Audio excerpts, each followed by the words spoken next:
আসসালামু আলাইকুম ভিউয়ার্স, আমরা এখন আছি চুয়াডাঙ্গা জেলার আলমডাঙ্গা থানার আলমডাঙ্গা স্টেশনে। এই যে দেখতে পাচ্ছেন আমাদের পিছে আলমডাঙ্গা স্টেশন। এই স্টেশনটা তৈরি হয়েছে 1857 সালে ব্রিটিশ আমলে। জগতি থেকে দর্শনা পর্যন্ত প্রথম বাংলাদেশের রেলপথ স্থাপিত হয়। আলমডাঙ্গা স্টেশন এশিয়া মহাদেশের মধ্যে সব থেকে উচ্চ একটা স্টেশন। এই যে আপনারা দেখতে পাচ্ছেন রাস্তা থেকে কতটা উচ্চ এই স্টেশনটা অবস্থিত। এটি এশিয়া মহাদেশের ভিতরে সব থেকে উচ্চ স্টেশন।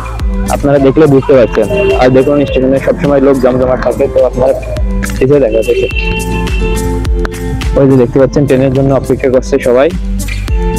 ওই যে দেখতে পাচ্ছেন ওইদিকে অনেক যাত্রী আছে, তো আসুন আমরা যাত্রীদের সাথে কথা বলি, ওনারা কোথায় যাবে কি করবে সেটা একটু শুনি আমরা। এই যে একজন আছে, একটা ভাই। আসসালামু আলাইকুম। ওয়ালাইকুম আসসালাম।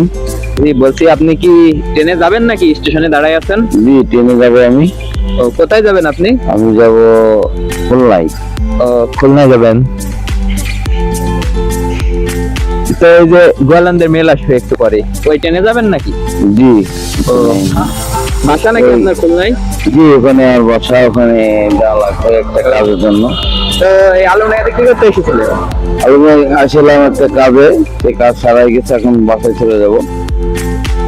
এই জন্য ট্রেনের অপেক্ষায় আছি। আচ্ছা, তাহলে ট্রেনের জন্য অপেক্ষা করুন, আমরা একটু সামনের দিকে যাই।